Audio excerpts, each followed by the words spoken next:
Hello, everyone. This is Angie from TechServe Alliance. Welcome to today's webinar, Strategies to Reduce Your Employee Health and Benefits Costs.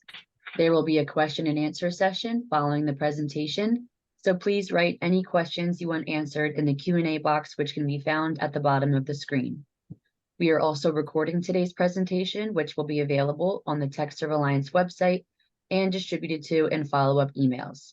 Now, I'd like to introduce you to Michelle Grassley-Clark, COO at TechServe Alliance Services Corp.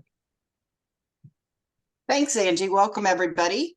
I'm joined today by Tommy Poulin, who is a registered employee benefits counselor. He is TechServe Alliance Health and Benefits Advisor. He works with our members who are interested in exploring different options for their health and employee benefits program. I'm also joined by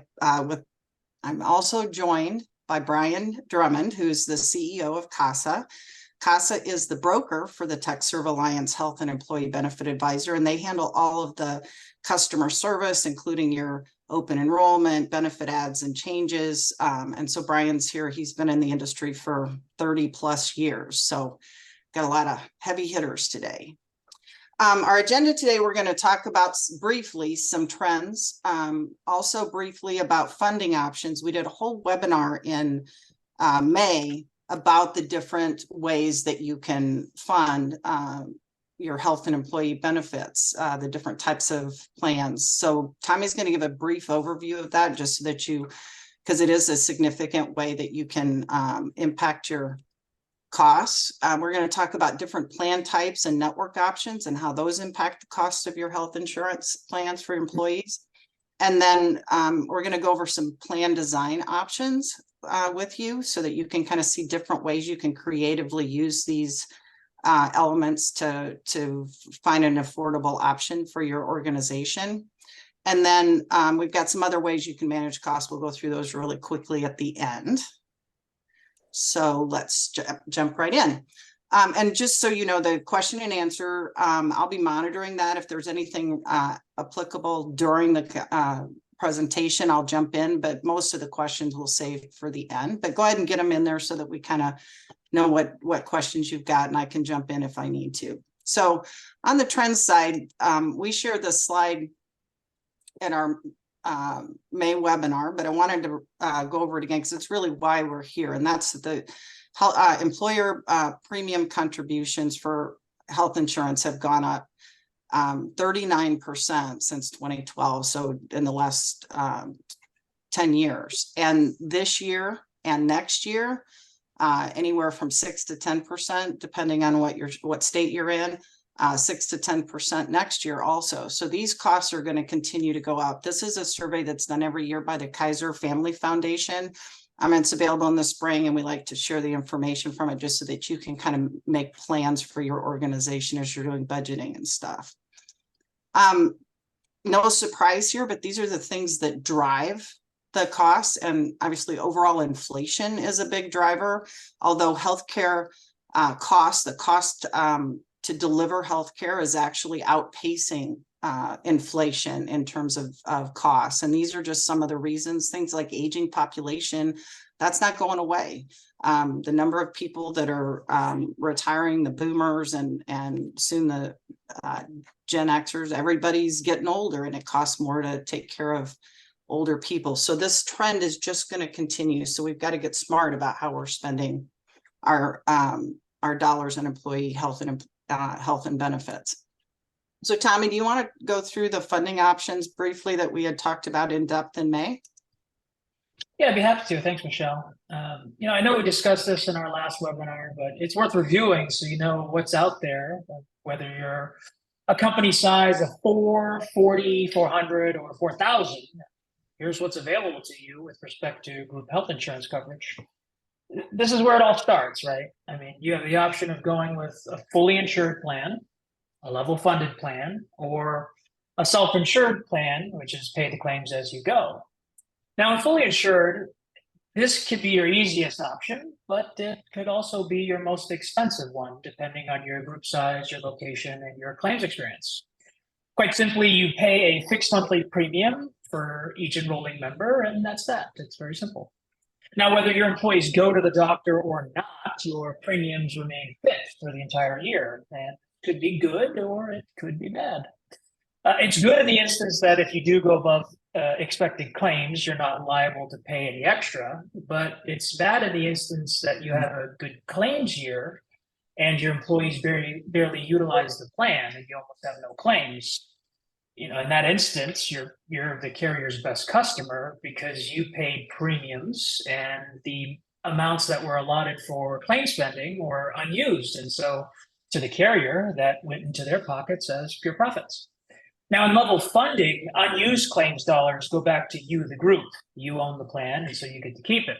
You get that via refund at the end, which ultimately results in overall less healthcare spending.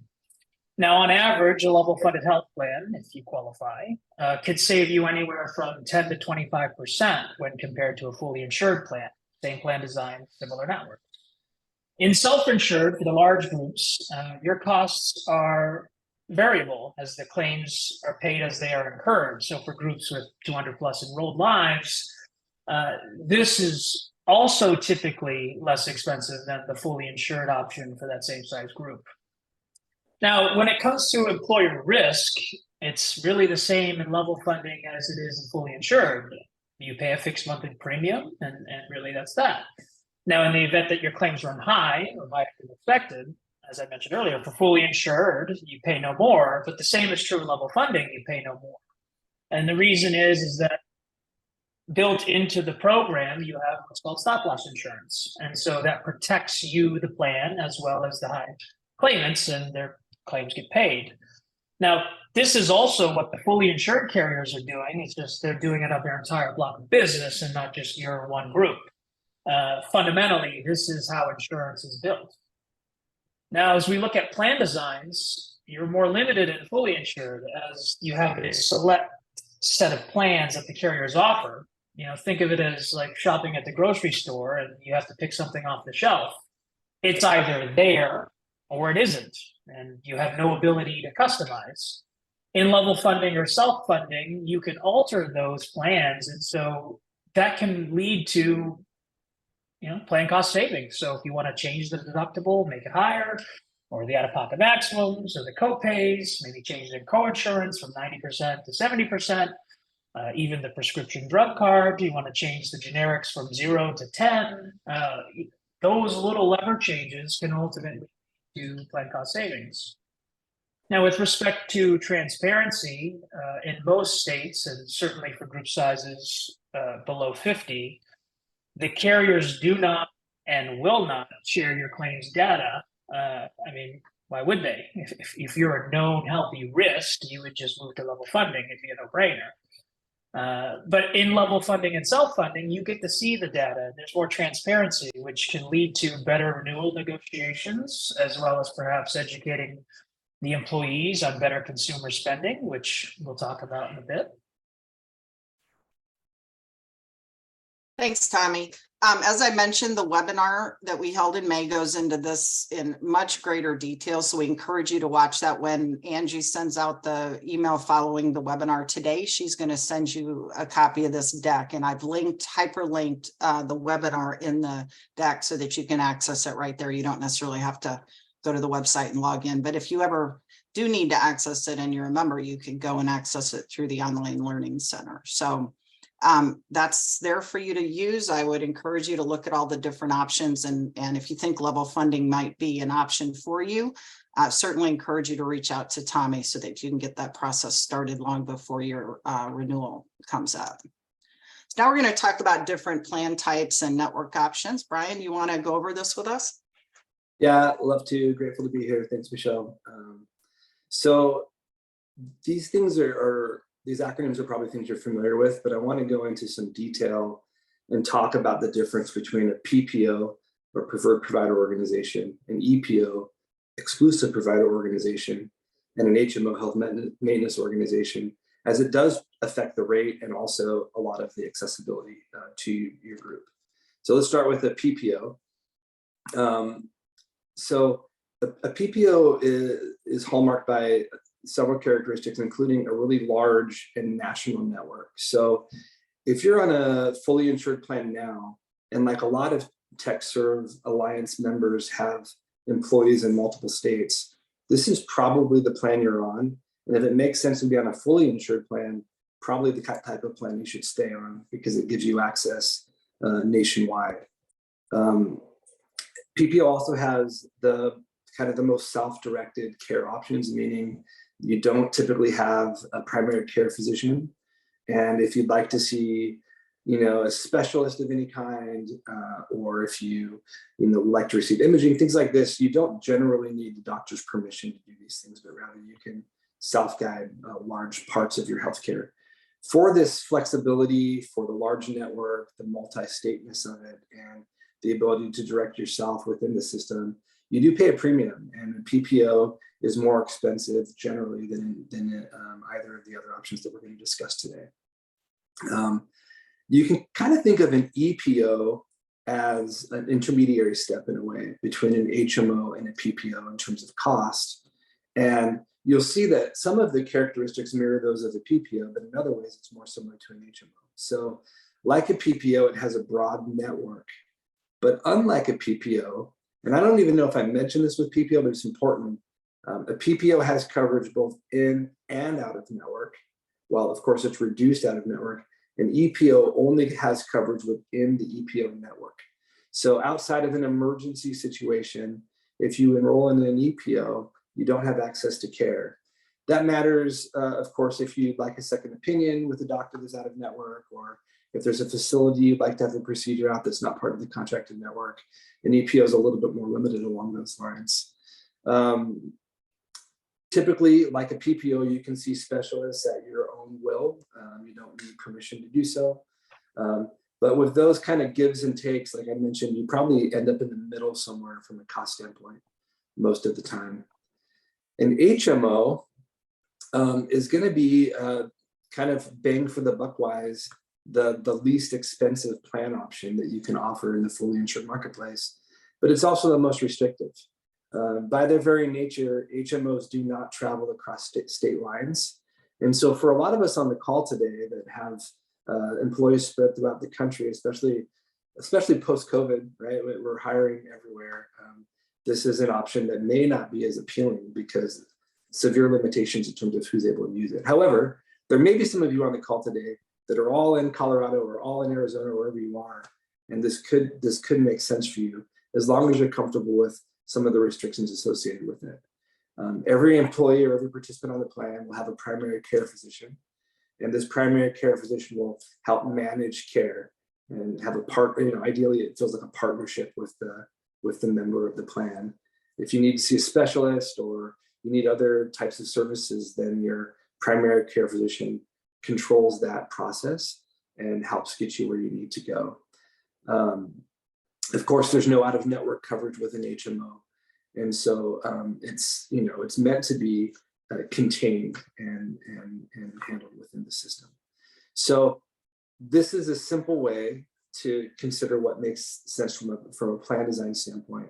Sorry, from a network standpoint. But Tommy, if you would jump in and talk about plan design options specifically, maybe some consumer-driven healthcare options for us. Yeah, sure. As we look at consumer-driven health plans, and you likely know the most common talked about, which is a qualified high deductible health plan, or otherwise known as an HSA qualified plan. The whole idea of consumer-driven health plans options is that it places more control and responsibility for healthcare decisions and costs in the hands of the consumer. The primary purpose of it gives individuals more choice and involvement in those decisions, while also promoting cost consciousness and value-based utilization. Compare that to frivolous spending, such as going to the emergency room for what could have been an urgent care visit. For example, you cut your finger in the kitchen and you need stitches, and you go to the ER, which could be $1,000 visit, or versus an urgent care, which could have been a $75 copay visit. Another common example would be you need an MRI for knee surgery coming up, and you use the hospital, which is very expensive, versus doing some research within the city, and you could have found a different lab choice, and that MRI could have been half the price, or better yet, even less than that. remember, as I said earlier, the easiest, most convenient thing to do in healthcare is often the most expensive thing to do. So by making the consumer aware of the cost, the result is hopefully better buying decisions, which is a win-win for all parties involved. Well, maybe not the hospitals, but certainly for the consumer. As we compare, now that we have talked about that, let's compare the three most common consumer-driven healthcare accounts, which we can see as health savings account, HSA, FSA, which stands for flexible spending account, and HRA, which stands for health reimbursement account.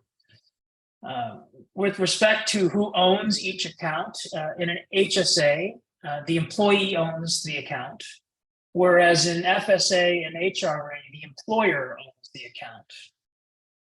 Qualifications for eligibility for a health savings account is that you must offer a qualified high deductible health plan.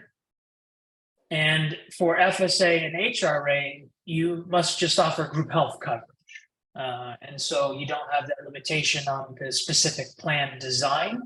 A group health plan must be offered, and you can attach an FSA and or an HRA to the program.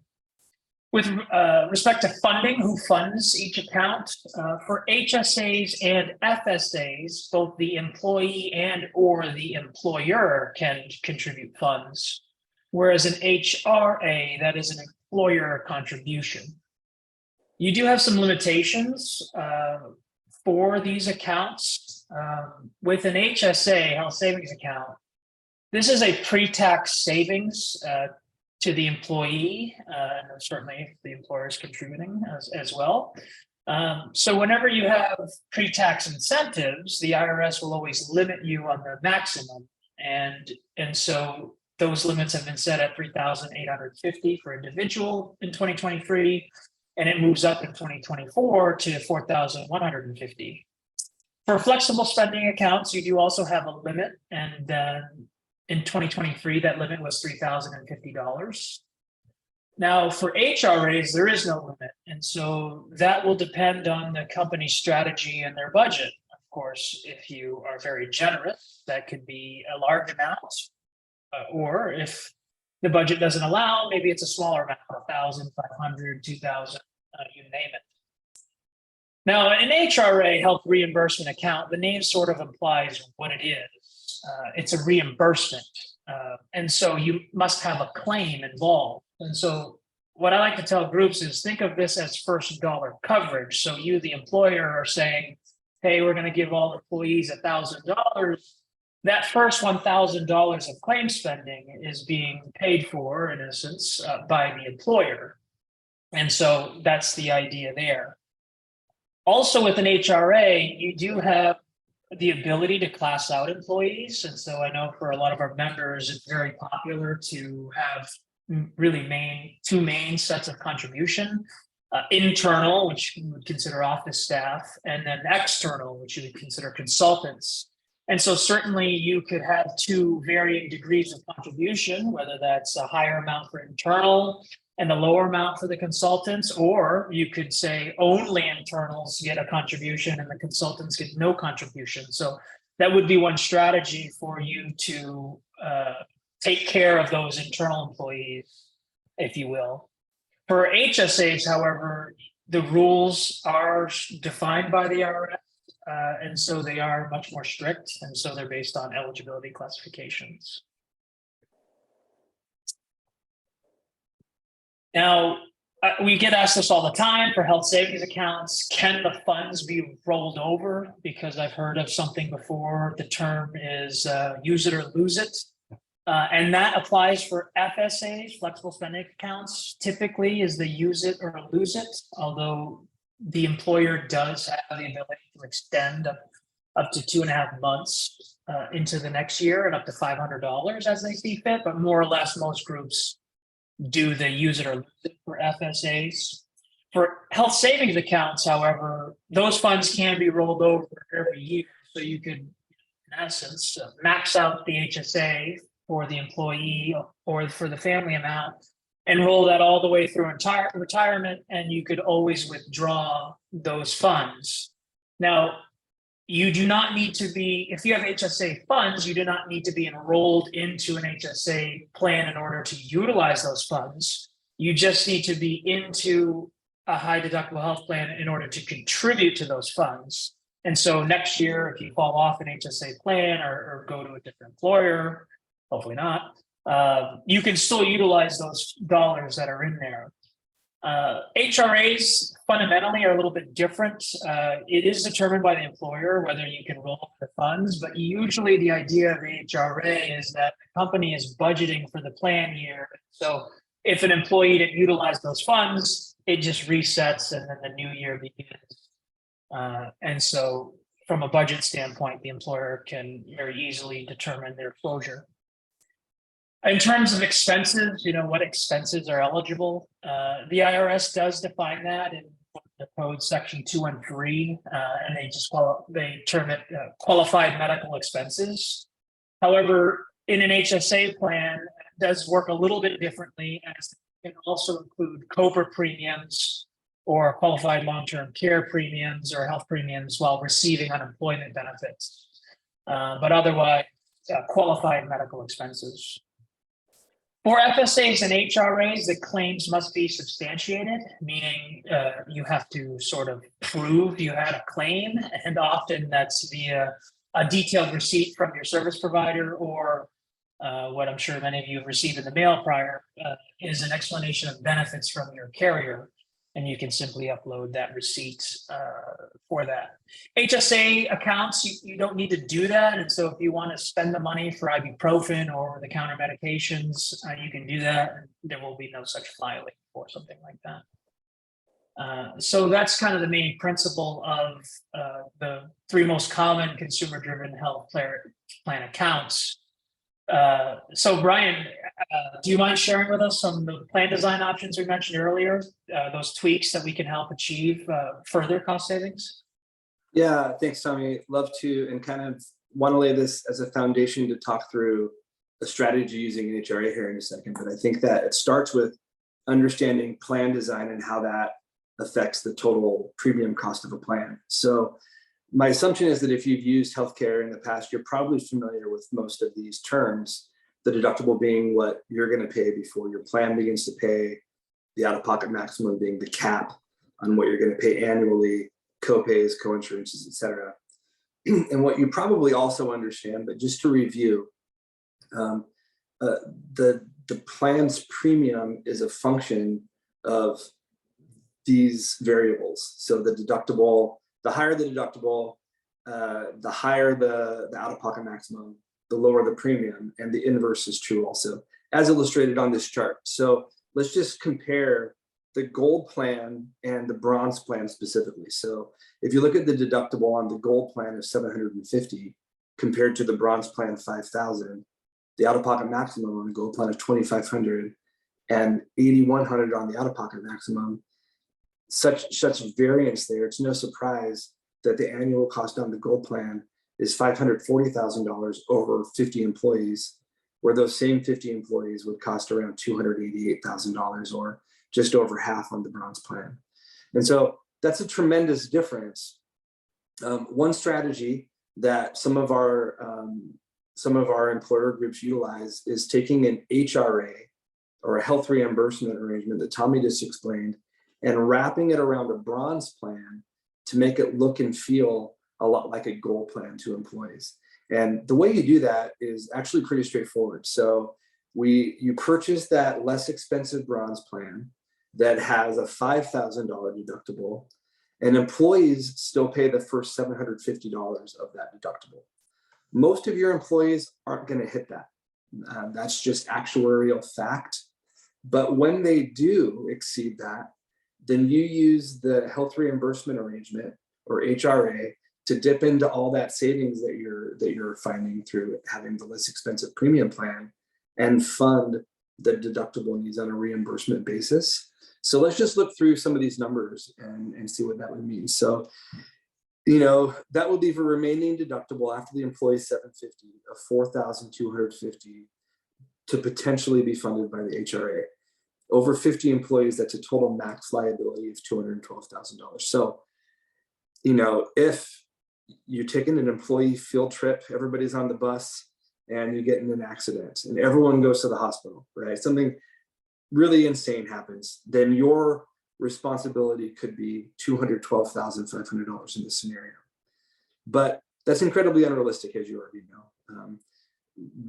What actuaries have found over time is that only 15 to 20% of employees ever exceed the initial deductible, meet that deductible. And so we can anticipate really well working with our TPA partners who have done this exact thing for 30 plus years. We can anticipate what those claims are likely to be. In a group this size, we would anticipate total claims post 750 deductible of around $42,500 for the group. So if you funded that with an HRA and paid the admin fees, the total estimated cost would be $60,500, eating into that premium savings a bit, but you'd still end up with a net savings of almost $200,000 compared to funding the gold plan.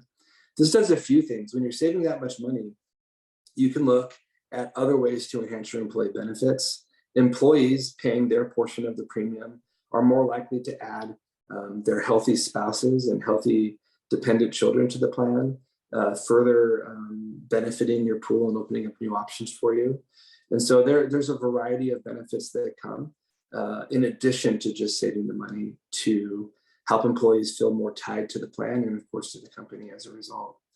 Maybe some of you are looking at this though and saying, hey, that $212,000 worst case scenario feels scary. And I understand if you haven't done it before, it may be hard to trust the data, but sometimes it's just a no-brainer. If we think back to that silver plan that we didn't super highlight, that was on the slide 2 slides ago, that plan, even if in a worst case scenario where you met your max liability, everyone did go to the hospital and you did pay the full deductible amount on a reimbursement basis, you would still save almost $80,000 over the gold plan. And so sometimes it's just about taking the time to look at the strategy, which is obviously something that Tommy can help with. But this is something that can definitely help in many situations to stretch your dollar and make it go farther just using an HRA.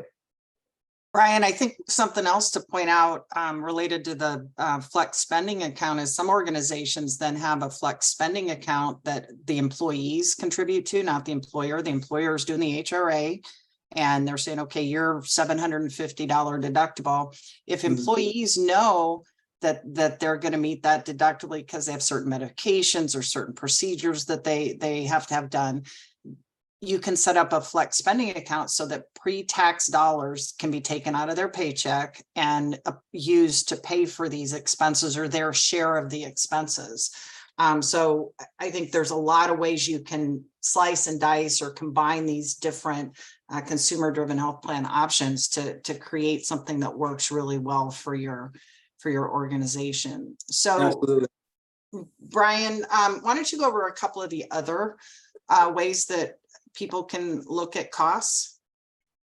Yeah, I mean, so much of this comes down to employee education. In fact, what you were saying just now, Michelle, reminds me of the importance of just educating employees on the best way to stretch their healthcare dollar as far as possible. But when especially if you're a group that's using an HRA or if you're level funded, then the types of choices that your employees make when it comes to the way they're spending healthcare dollars affects not only them, but it affects you too. Affecting them is enough to want to educate them and help them, but it's going to affect both of your bottom lines. And so, simple things like helping employees understand that the generic drug is the same drug as a brand drug is really important, so that when they're receiving a new prescription, they can, make note to ask the doctor to prescribe the generic drug if possible, if it's available, right? Tommy mentioned earlier the potential difference in cost between visiting the urgent care and visiting the emergency room. As we look at claims data across many companies, many clients that are self-funded or level funded, we see a higher emergency room utilization at times than the emergency necessitated. Like, of course, there are reasons to go to the emergency room, but if you can go to urgent care, as you may be aware, most of the time, That's just a regular copay, as if you were seeing the doctor, right? A tremendous difference in cost that the employee might not be aware of. The same goes with what I was saying earlier about a PPO plan having both in-network and out-of-network options. Sometimes employees don't understand that when they go out of network, they're paying quite a bit more.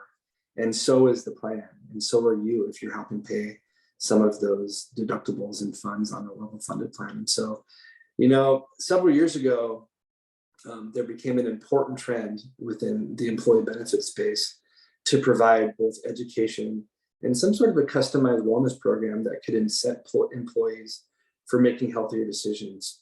This could encourage everything from receiving annual physicals and wellness checkups to catch things early before they become more expensive, to tying, making some of these better choices to the contribution strategy of the company on a more sophisticated level to incent employees to make choices that are better for both them and the organization.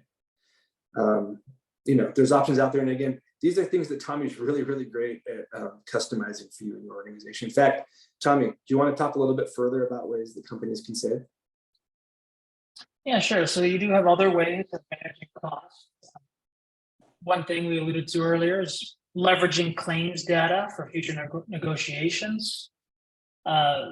Certain size groups, small groups, wouldn't have access to data unless you're in certain states where it's required, or you're on a self-funded or level-funded plan. Then you'd have access to the data. Now, this is huge for negotiation during renewals, especially if your claims experience is favorable.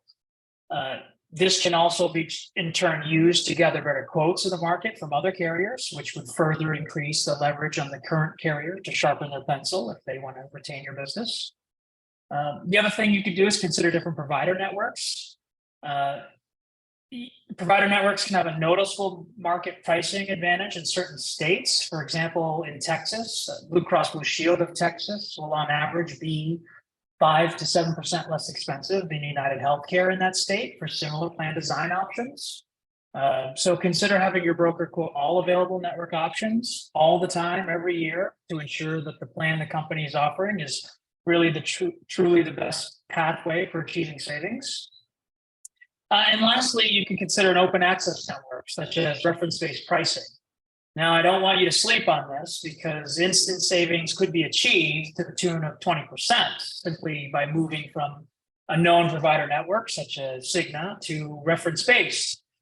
Now, what is reference-based pricing? Well, as the name implies, it pays a certain percentage to the reference, which in this case, the reference is the cost of Medicare. So anywhere that accepts and bills Medicare is available as an option.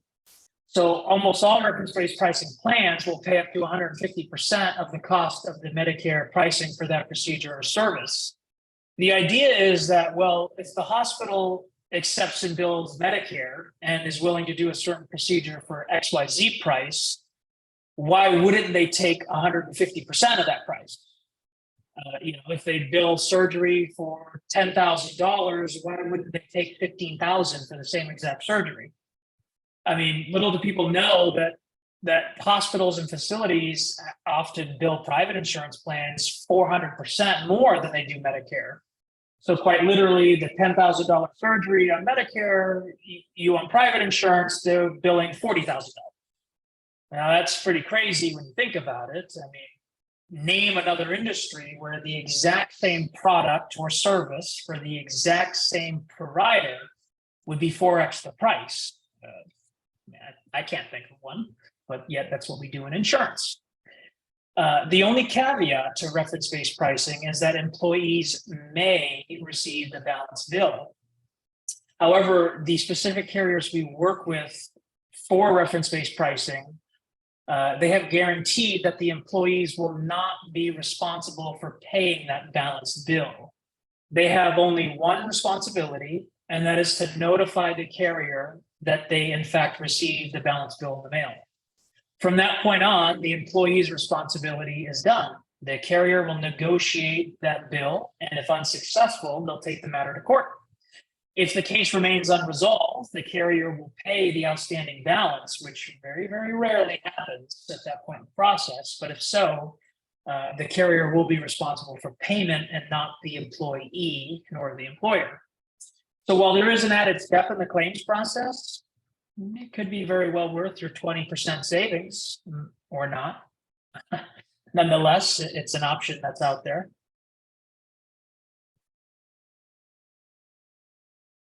Sorry, forgot to turn off my unmute button.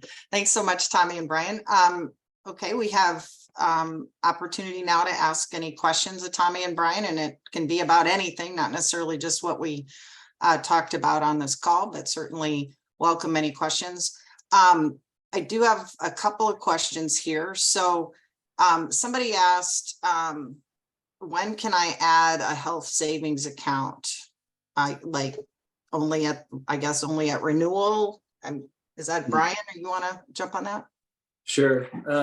Yeah, it's a great question. So love health savings accounts, and there are some limitations about adding them. So Tommy alluded to this when he was going over consumer-driven options, but the health savings account or a health savings eligibility has two parts. The first part is that you have to be on a health savings qualified plan. And then if you're on that qualified plan, then yeah, you can add the physical bank account anytime that you'd like to. And so as long as you add that before December 1st of a given year, you can make the full year's contribution up to the IRS limit within that account. I think it's probably also worth noting that if you're on a fully insured plan and you'd like a health savings account and you're not sure if your plan qualifies, then Tommy could look at that for you. And if it's the right time to add that, even if you're not on that plan currently, you're not obligated to stay with what you have for any length of time on the fully insured marketplace. And so it very well could be an opportunity for you to save money now through putting money into a health savings account. If you think about it, as you start thinking about retirement and your health expenses at retirement, having a health savings account is not unlike having an IRA or a 401k, right? You're putting money aside for Totally. future expenses and you're doing it tax deferred. So even if you're not going to contribute as an employer, having an option like that for your employees, there are restrictions, obviously, but it's never too late to think about changing, adding different benefit options like that. So Tommy, you had talked about the reference-based pricing on that last slide, and we had a question about whether that's something any carrier would offer. How does that work? Oh, yeah, sure. So the fully insured carriers will not be eligible for reference-based pricing. Those would be for level funded or self-funded plans, which would mean first you'd need to qualify for underwriting for a plan like that. And instead of going with a network like Cigna as the network option, provider option, you would elect reference-based pricing. And so that's how that would be done. But like I said earlier, the savings could be 20%, which could be significant. Yeah. And this isn't a question they're asking, it's a question I'm asking. Do people ever on the level funded plans, do organizations ever offer two network options? Like here's the PPO if you want to sign up for that, or here's the reference based, or is it always just one network or the other? And does it depend on the organization? Just curious. Will depend on the carrier. There are some carriers that do sort of what we call a hybrid. And so for office visits and those types of healthcare visits, carriers that I've seen as like a PHCS network for those types of office visits. And then for things like surgery, that would be billed at the reference-based pricing. And so there is some existence of a kind of a hybrid, if you will. But not that I've seen with respect to only reference-based for one plan and only Cigna for another plan. That doesn't exist. Yeah. Then we had a question, will the employer pay for stop loss coverage on a level funded plan? Tommy, do you want to take that? So the stop loss coverage is built into the premiums. And so essentially, this is how all health plans work. In fully insured, they just don't tell you where the money's going. But let's just say you have a $400 premium.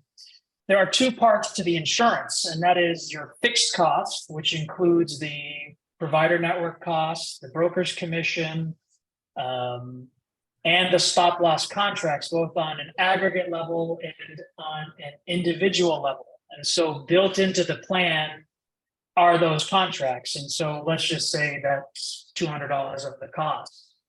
The other part of the cost of the health plan are the variable costs, or what you know as claims costs. And so that's where the other $200 is going, is to fund future claims. And so that's what's going on. So there's no extra work for the employer to do. It's all built into it as part of the premium, and that's all done for you by the TPA when they put the plan together. So for the employees, they pay a premium, and that's all they care about. But to you, the employer, you're seeing, okay, $200 going here, and then $200 going to the claims fund, and then that's why level funding, you could receive a refund, is that if after, $200 per person times 12 months, you have you build up a claims reserve. If that reserve is not exhausted, there's money left over, and this being a self-funded plan, it's your money, you own the plan, and so you get it back. I'm not sure if this is a question or a comment, but somebody wrote in the chat, providing 80% co-insurance or 100% co-insurance plans is beneficial to employer. I don't know if they're asking, is that beneficial, or they're making a statement, but I don't know. To that. Typically 100% co-insurance plans are expensive, and they're expensive to the insurance carrier. So those typically, almost always, will be the most expensive option to go with. And the reason is think about it. With 100% co-insurance, that means after the employee has met their deductible. Well, let me take a step back. Co-insurance, cost share, right? So there's really three parts of insurance. And so first, the policyholder must meet the deductible. That's part one, just like in car insurance. And so whether your deductible is $500, $1,000, or $5,000, that is the amount that the employee, your policyholder, must reach first. After meeting deductible, you go to phase 2 of the insurance, which is cost share. And so in the instance where your co-insurance is 80%, what that means is the insurance carrier has agreed to pay 80% of your bill, let's call it a surgery, and the policyholder will have to pay 20% of their bill of the surgery. And so if it's $10,000 surgery, just easy example, and you've already met your deductible, let's just say $8,000 would be paid by the insurance carrier and $2,000 would be paid by the policyholder. Now you will keep paying your cost share up until you've reached your out-of-pocket maximum. Let's just call it $8,000. And so of all my surgeries and visits that I'll have and pay a co-insurance amount after deductible, my max spending is the out-of-pocket maximum. That number includes the deductible. And so really, if we call it a $5,000 deductible and $8,000 out-of-pocket maximum, we really have a $3,000 threshold of paying cost sharing, because $5,000 and $3,000 is $8,000, I've reached my out-of-pocket maximum. Now I go to phase 3 of the insurance, which is the insurance carrier is paying all of my bills. So that's why if I had a $100,000 doctor bill, I don't bill up until the out-of-pocket maximum for the plan year. Or if it was $1 million, that point on, the insurance carrier is paying. So in the instance where the co-insurance is 100%, that means that puts a greater burden on the insurance carrier to start paying costs sooner. And so because of that, they're going to charge a higher premium per month for a plan design like that. And rightfully so. These insurance carriers are very good at their actuary data. They've done the math. And so typically 100% co-insurance plan, sure, it's better for the employee, but they're paying for it every month. They're paying more for it every month. Can I add to that, please? So I agree with whoever made that comment that's better for the, as a user, I would love to have 100% co-insurance, right? So that kind of underscores the point we made earlier about potentially using an HRA to turn a bronze level plan into a gold level plan. Like, we can get very creative with deductibles, co-insurances, etc., and still achieve finding savings for an employer. circumstances are applicable. Of course, we need to see the rates and plans and what you're doing now, but it's very likely that you can achieve what you're looking for without paying the, everybody wants the Cadillac for the Hyundai price, and we may be able to get close to that as we get a little creative through this process. So then we had a question, could an employer have internal employees on a fully insured plan and then consultants on self-insured or level funded plan, enabling the employer to use open access reference-based pricing for the consultants? Tommy, do you want to? No, the carriers won't allow them. And the main reason is that would drive adverse selection. So from the carrier's perspective, fully insured, that's their biggest risk, because you could have, sky high claims and they're going to be on the hook for all of that. And so they wouldn't want to do that. So for insurance carriers, you select the type of funding mechanism, and the funding mechanisms were what we talked about in the beginning, which were fully insured, level funding, or if you're large enough, typically begins at 200 plus enrolled employees, self-funding. And then from there, you would decide on network provider options, which your options are the large national networks, or open access reference-based pricing. So within and then that, thirdly, plan design. And so that's kind of within the plan design, Tommy, could they have, here's your PPO option, here's your reference-based pricing option, and set up different classes, say internal employees, this is your option, external employees, consultants, this is your option. Can they do that if they're on a self-funded or level funded plan? Like that will depend on carrier and group size. Mostly, no, that won't be available. But that's not to say that it can't be available. But certainly for the group size of 30 enrolled, 40 enrolled, 60 enrolled, that's not an option. But when you get in the larger numbers, 200 enrolled or larger, the carriers are more willing to get creative. And so it's kind of not. So the network option's not really a choice, but you can change then how much you're funding or not funding of the different class of employees. Yes, like so once contribution. Yes. Yeah. Awesome. And then one last question here, and if anybody else has any questions, go ahead and pop them into the Q&A box. That would be awesome.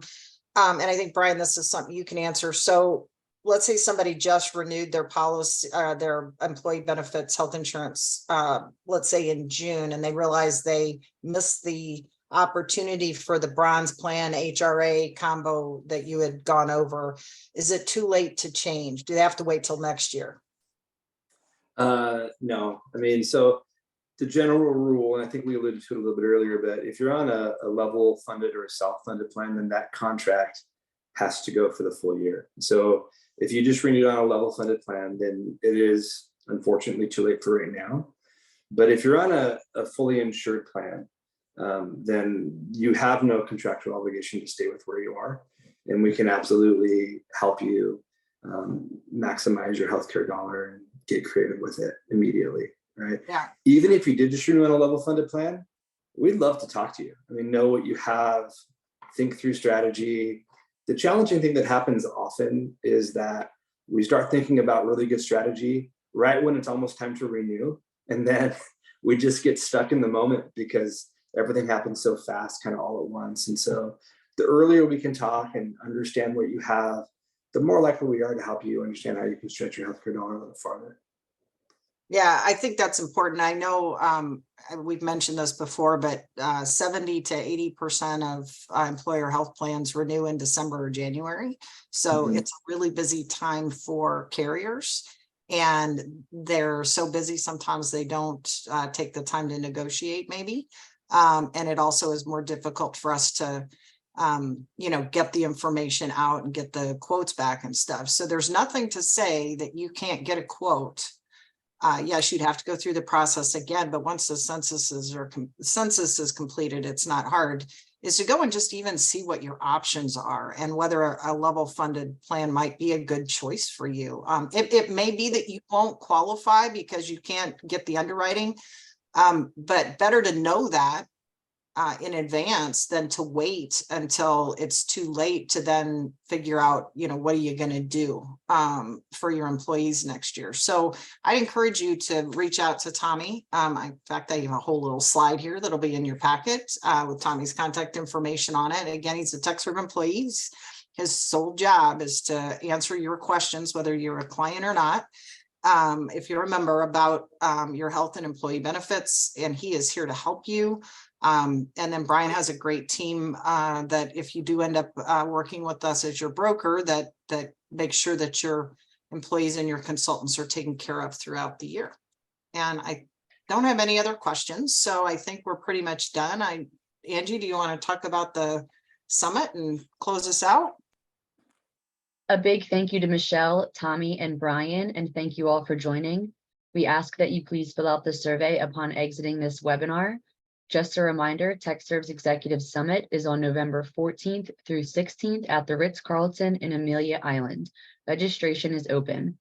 Our next webinar will be Digital Transformation, 8 Factors for IT and Engineering Staffing Firm Success on Tuesday, September 12th at 12:30 p.m. Eastern Standard Time. Please send any further questions to staff@techservealliance.org. Thank you and have a wonderful day.